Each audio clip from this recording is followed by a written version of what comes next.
toujours ces situations. Pourquoi? Parce que l'ennemi vise notre foi. C'est notre foi. En te disant que puisque tu pries, tu ne devais pas avoir quelque chose, oui, mais encore il faut qu'on sache si tu pries réellement.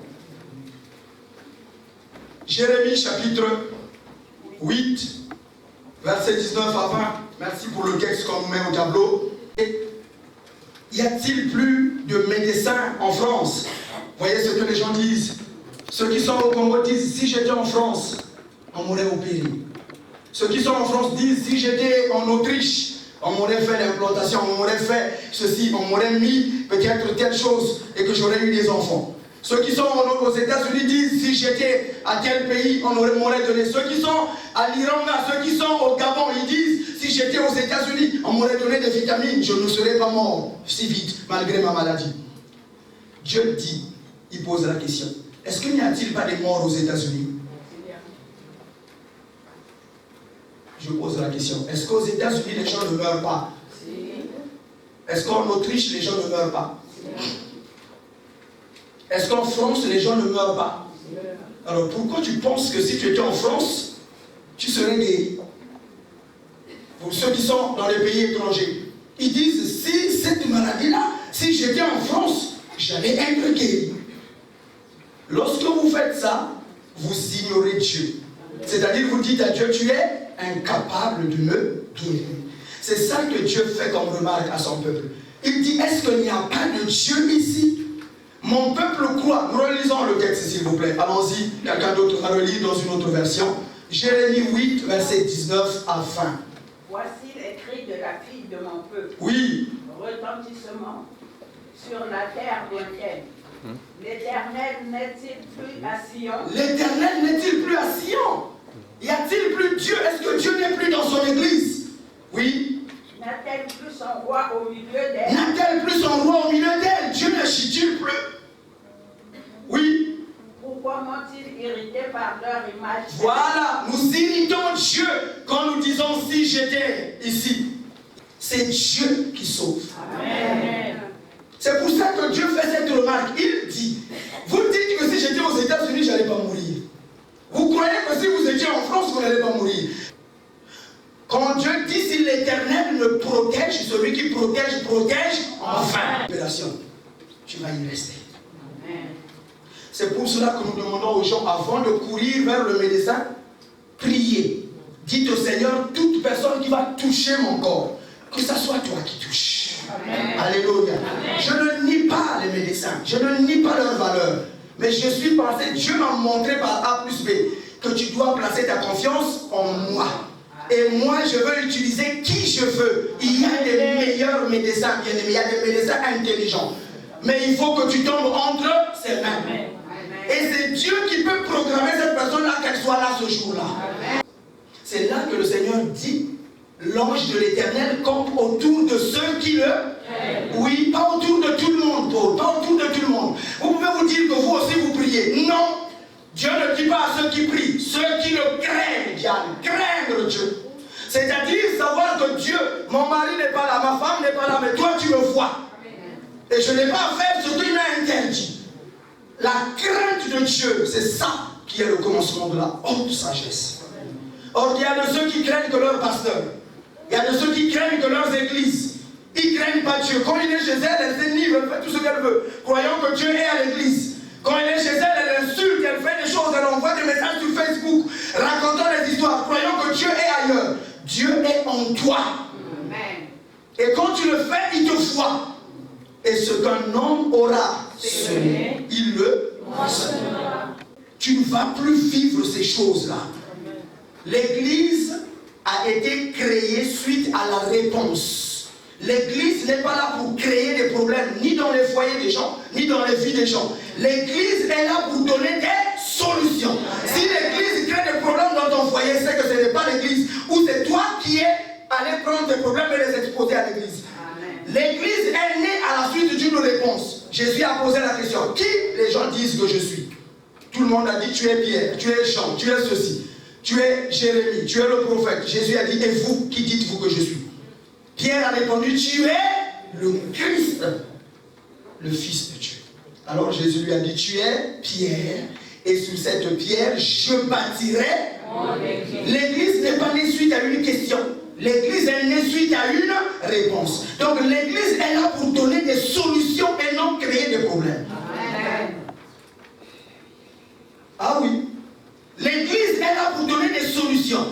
L'église ne crée pas des problèmes. Si quelqu'un vient à l'église et il a son argent et il devient pauvre, non, ce n'est pas de Dieu. Amen. Non.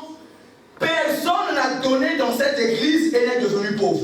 Et je prie, personne ne donnera son argent dans cette église et deviendra pauvre. Personne. Pourquoi? Parce que la réponse de l'église, c'est la solution et non des problèmes. Venez à moi, vous tous qui êtes fatigués, et je vous donnerai des problèmes, c'est ça? Non. Je vous donnerai du repos. Oui, le repos que le Seigneur donne est magnifique. Alléluia. Dieu donne le repos. Dieu donne la paix. Dieu donne la solution. Jéricho, la paix que le Seigneur va te donner, c'est une paix qui dépasse toute chose. Amen. Maman, tu entends maman Solange? Crois en Dieu, mets ta foi en lui. Tes filles ne vont pas errer. Elle ne tombera pas sur des brigands. Amen. Lorsque vous confiez vos enfants entre les mains du Seigneur, il en prend soin. Et ils ne tomberont pas entre les mains des brigands. Parce qu'il est écrit, je bénirai le fruit de tes enfants sont bénis, Jéricho. Et tu dois toujours, je disais hier, la Sainte Seine, on ne la célèbre pas dans l'église. La Sainte Seine, on peut la célébrer à la maison. Vous êtes le chef, le mari est le pasteur de la maison. Donc avec tes enfants, Jéricho, tu dois, quand vous priez au milieu du repas, arrêter et dire, Seigneur, nous prenons cette coupe de vin, nous prenons ce pain et nous scellons. La Sainte Seine est une arme spirituelle collective.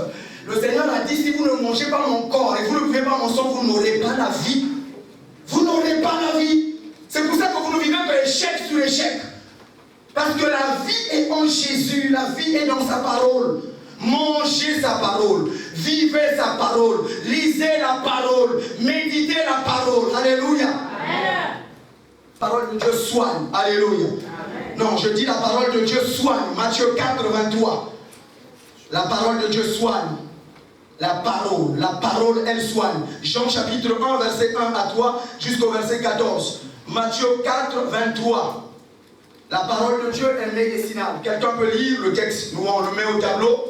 Jésus parcourait toute la enseignant dans les synagogues, prêchant la bonne nouvelle du et guérissant toute maladie et toute parmi le. Mais qu'est-ce qu'il faisait Jésus? Il enseignait. Il enseignait quoi? La parole.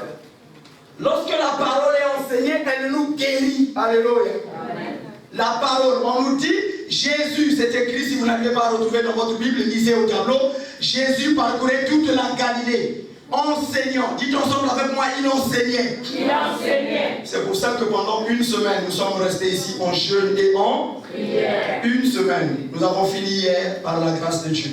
Amen. Des jeunes enfants ont fait une semaine, 4 jours, 3 jours, d'autres 2 jours sans manger. Ils ne sont pas morts.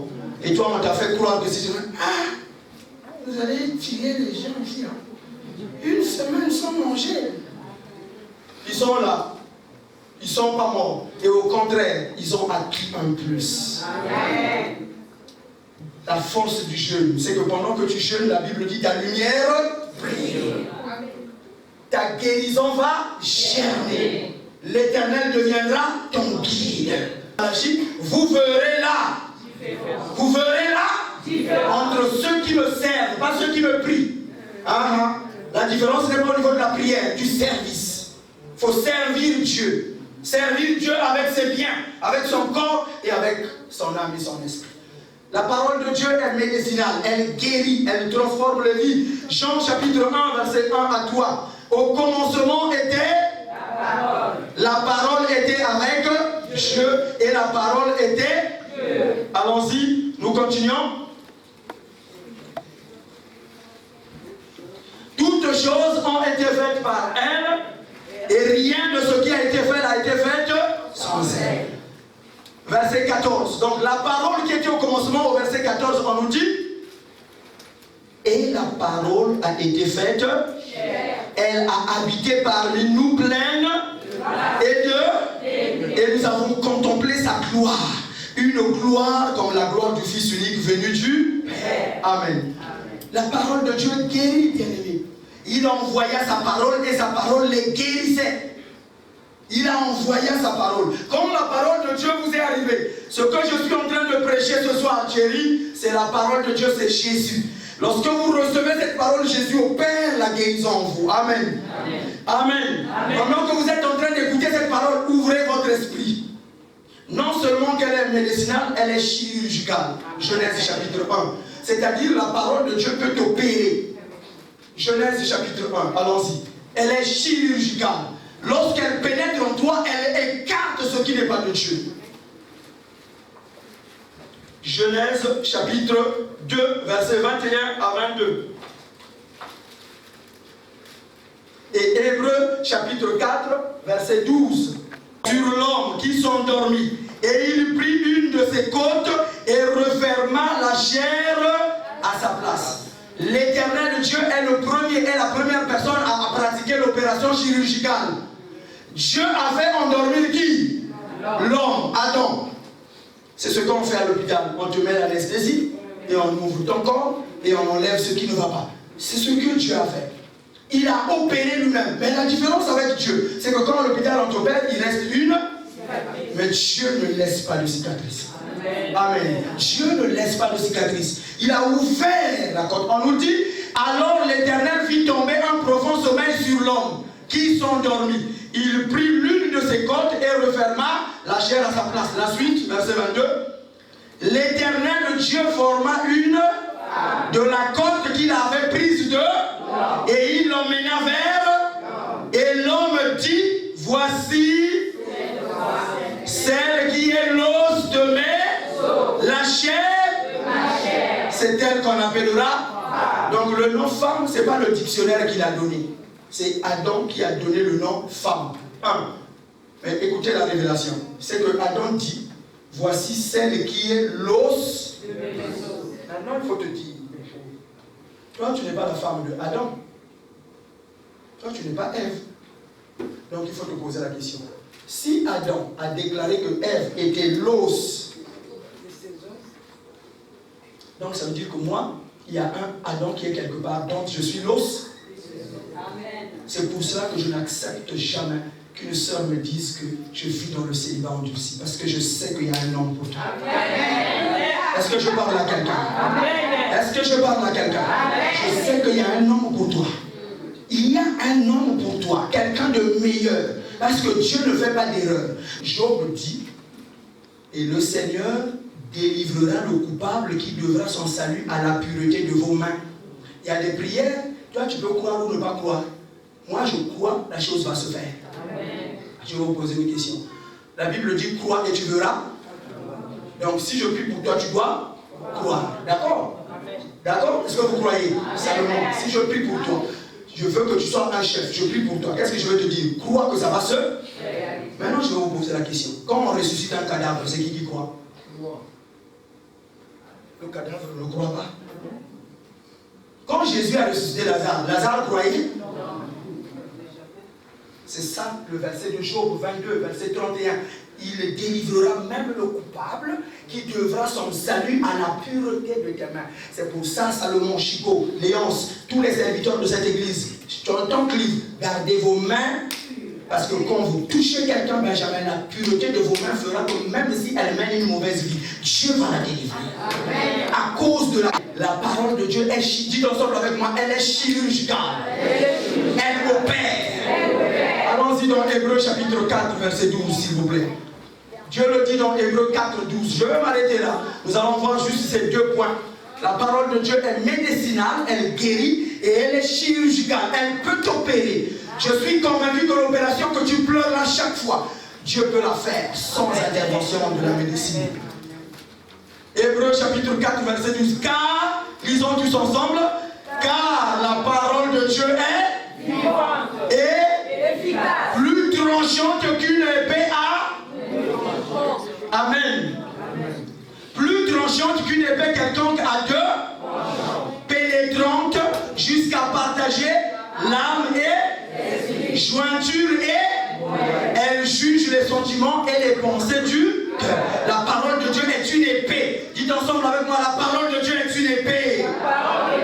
Elle est tranchante. Plus tranchante qu'une épée à deux tranchants. Elle sépare ce qui est charnel de ce qui est spirituel. Alléluia. Elle va t'opérer la parole de Dieu. Amen. Elle va t'opérer la parole de Dieu. Ce matin, j'aimerais m'arrêter là parce que je crois que Dieu aime son peuple. Jésus-Christ allait de lieu en lieu. Il parcourait les synagogues et les villes. Il enseignait la parole. Il faut enseigner la parole, Salomon. Benjamin, n'enseigne rien, enseigne la parole. J'entends Clave, enseigne la parole. Lévi, enseignez la parole. C'est la parole qu'il faut enseigner, Claudia. Enseignez la parole, Chico, c'est ça qui guérit. Quand la parole pénètre dans les cœurs des gens, ils sont libérés. Je termine. La parole de Dieu, elle vous lave. Une église où on ne donne pas la priorité à la parole, eh ben, les gens ne vont pas grandir. Vous arrivez dans cette église, les gens ne sont pas enseignés. Les gens ne sont pas enseignés. On donne seulement les prophéties. Mais je peux te donner des prophéties. Quelqu'un a prophétisé sur ma soeur que tu es beaucoup désordonné, que tu as beaucoup de choses ceci, ainsi de suite. Mais ça n'a pas changé. Le problème, il faut dire à la personne qu'est-ce qu'elle doit faire. Ah oui. Jésus a pris les gens. Il a dit à cette femme, va et ne pêche plus, de peur qu'il t'arrive quelque chose de grave. Pierre a dit à Jésus, Seigneur, à qui irons-nous? C'est toi qui as les paroles de la vie éternelle. Ce que tu nous enseignes, nous le vivons, nous le voyons. Alléluia. Amen. Toutes les personnes qui viennent en ces lieux, sachez-le une chose, sachez-le une seule chose, retenez cela, c'est que la parole de Dieu vous lave. Si je prends cette chemise-là, bleue, je vous donne un défi. Nous allons la prendre, nous allons la suspendre là sur un fil, aujourd'hui. Nous reviendrons et nous allons la prendre le 31 décembre 2018. Elle n'aura plus cette couleur. Les intempéries, la pluie, le soleil qui va taper dessus, va la décolorer. La parole de Dieu, plus que vous lisez la Bible, vous n'avez pas besoin de délivrance. Dites-moi bien aimé, combien de fois tu es parti dans les églises, on t'a posé les mains, tu as roulé par terre, tu continues de faire les cauchemars de mal de nuit? Oui. Tu continues de vivre de foyer en foyer? Oui. Alors, c'est quoi le problème? Le problème, tu ne mets pas en pratique ce qu'on te dit. Tu crois que c'est la délivrance là? Non. Vous connaîtrez la vérité. La vérité, c'est Jésus, c'est la parole. C'est la parole qu'il faut mettre en pratique. On peut prier pour... Il y en a qui sont partis chez Tibi Joshua. Il y en a qui sont partis chez Bishima. On a prophétisé sur toi, on a donné le numéro de ton compte. Ça a changé quoi? Oui, bien aimé, je sais une seule chose. Jamais homme n'a rencontré Jésus et n'est resté le même. Jéricho, je crois, je dis au Seigneur, si c'est toi qui m'as appelé, si ta vie ne change pas, donc Jésus n'est pas mon Seigneur. Amen. Si vous êtes dans cette église, ça s'appelle le rocher des âges. C'est-à-dire Jésus est notre rocher. Nous nous cachons sous le rocher. Personne ne peut nous atteindre sous le rocher. Il n'y a aucune personne dans cette église qui sera bouffée par un sorcier. Pour que le sorcier te bouffe, il faut qu'il bouffe d'abord Jésus. Parce que nous sommes sous le roc. Le roc est plus haut que nous. Dites à mes ennemis que je suis sous le roc. Amen. Levons-nous et nous allons célébrer le Seigneur.